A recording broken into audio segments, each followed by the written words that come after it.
What do all of these things have in common?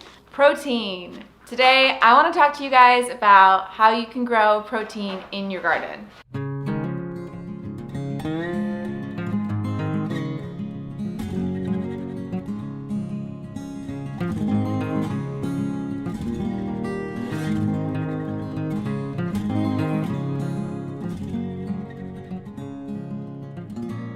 Hey friends, it's Jen at the Sunshine Farm. This year I am planting a lot of new varieties, and one thing I'm really trying to jump into is planting protein.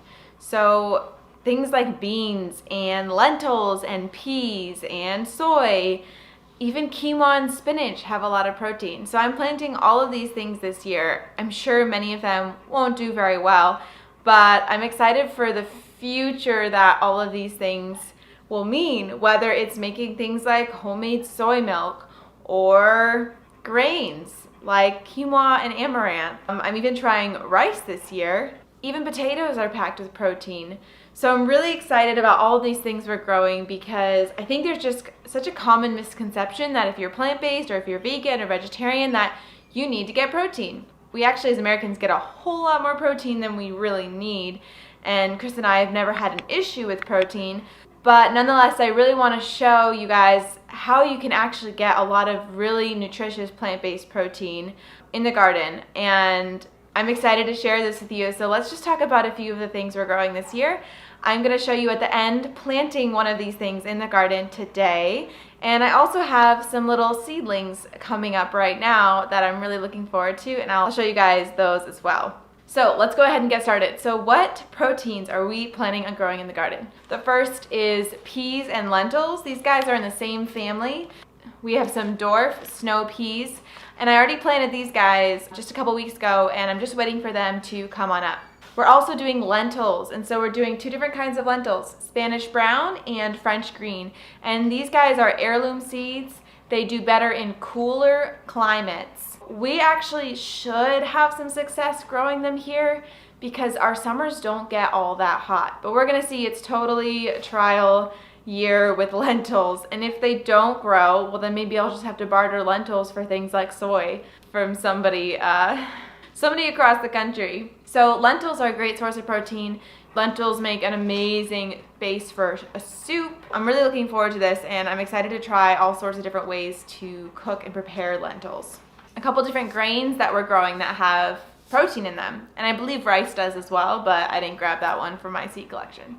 So we are growing amaranth this year, and we're also growing quinoa. These two crops you generally have to grow a fair amount of in order to actually get a decent harvest, but I hope eventually that we can really just expand our garden space, that we can do that we can plant tons of quinoa and tons of amaranth and really have enough grains for Chris and I and future kiddos that might join the family. We have peas so far, we have lentils, we have amaranth, and we have quinoa, and I'm even growing rice. Let's talk about a couple more things that I'm growing. Things that are packed with protein, and you probably know where I'm going with this one.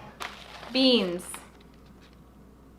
Beans are a great source of protein and super good for you. A lot of people think that beans can be hard on the digestive system. There's actually a way that you can sprout legumes before cooking them or preparing them for a meal, and they're much easier on the digestive system that way. We're also doing soybean.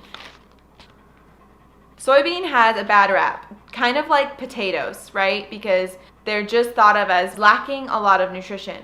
I think a lot of this isn't from the soy itself, but actually the way we grow it here in the US. We tend to grow GMO soybean inorganically, mass production, and we're growing varieties that are not matching the way the crop was initially designed. So I'm really excited because I'm growing soybeans here, heirloom organic soybeans, and I think they're going to be really different in terms of how they affect our health and just the amount of nutrients in those soy. Because if you think about it, plants absorb nutrients from the soil. So if you are filling your soil with a lot of nutrients and you're treating your soil well, those plants are going to be much healthier and packed with a lot more nutrients.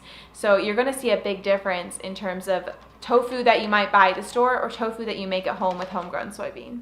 Now on top of the black beans and the soybean, we're also growing all different kinds of beans. This one right here is Scarlet Emperor. It's a pole runner bean, and it climbs as it grows, and it's just beautiful. So you can eat it as green beans, or you can let the pods dry out and you can cook out the beans later. A couple more fun things to share with you guys. Spinach. Spinach is a great source of protein and iron and all sorts of wonderful things. I just direct seeded some spinach a few days ago, so hoping it comes up soon. It can be a tricky crop to grow because it likes cool weather, and so if your spring jumps to summer really quick, you can have a hard time with spinach. But there's actually a variety of spinach called Asian spinach that can handle warmer temperatures. So if you're looking for the goodness of spinach but you don't have the cool weather and you don't have a long enough spring or fall, try Asian spinach. Maybe it works for you guys. And the last thing I'm so excited about, peanuts. Now we have 2 different peanuts we're trying out this year, and peanuts are traditionally thought of as a southern crop because they really like heat. But here in New York, we have a company called Fruition Seeds that works to adapt crops to the northern climate and really test things out in the northern climate to make sure that they work before selling them to consumers. So these are 2 varieties that I got a hold of from that wonderful company, and I'm really excited to grow them. These are super simple because you just direct sow them in the ground, and then actually at the end of the season you pull them up and the peanuts are growing all along the roots, just like potatoes would. So those are a few things that we're growing this year in terms of protein, and I'm really excited about it, mostly because there's so many different kinds of things, and a lot of these things I don't traditionally see grown in backyard gardens. So I'm gonna just show you guys this one grain that we are growing that I'm really excited about. Okay guys, so over here, our DIY grow shelves are very empty right now because most of the plants are outside. But I do have some starts in here that are just coming up. See these guys right here? That is quinoa. And then over here we got some rice. Look at that little baby rice. I also got some sesame, chia, and rosemary that hasn't quite come up yet. The other thing I wanted to show you guys is this right here. Might not look like a lot, but it's a start. This was the soy that I saved last year from our soy crop.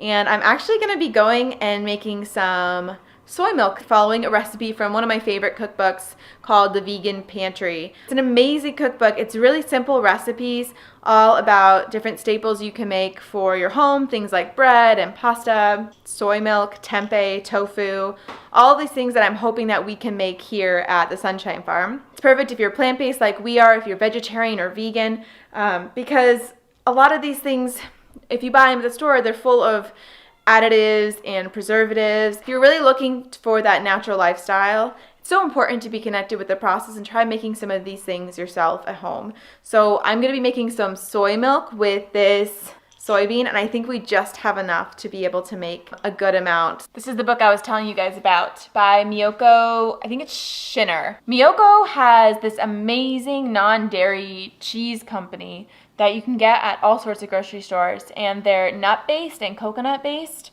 cheeses, and they're really delicious, guys. If you have lactose intolerance, if you avoid dairy for ethical reasons or environmental reasons, or maybe you just want to try a healthier cheese alternative. So this is the creamy soy milk that I'm going to be making with our homegrown soybean. I'll have to share a video all about this later because I might epically fail. Come on outside with me. Let's plant some lentils, and I'll show you guys how easy it really is to grow your own protein in the garden. Right now, I'm about to plant some lentils, and lentils are like peas. So you're planting them before the last frost when it's still early spring, as soon as that ground can be worked, but the ground's not too wet that you drown your seeds. So you can see our ground here is nice and wet. And I've spent some time prepping this bed to be planted. It might look a little strange, but what I'm doing here is I put all the wood chips aside to reveal the soil underneath, making sure that I didn't mix the wood chips in with the soil.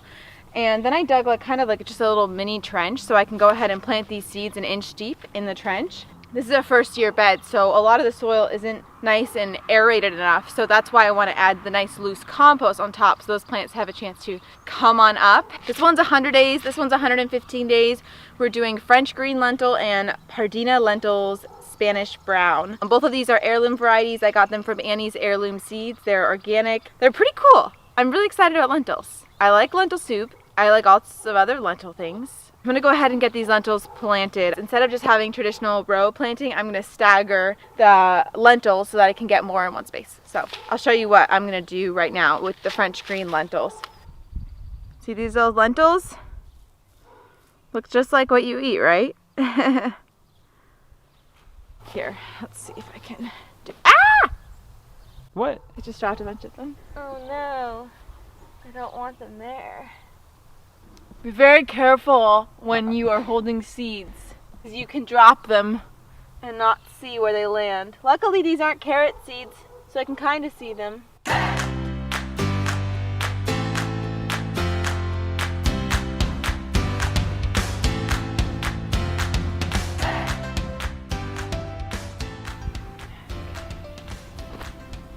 Whoops! Walking is hard. Ugh.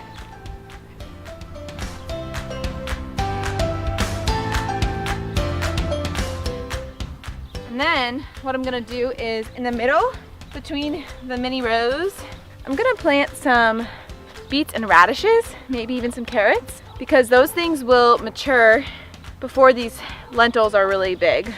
Well, the lentils are planted, they should be coming up soon, and it was so fun talking to you guys about how to grow plant-based protein. So thank you for being here, and I can't wait to share my next video with you guys. Bye, friends.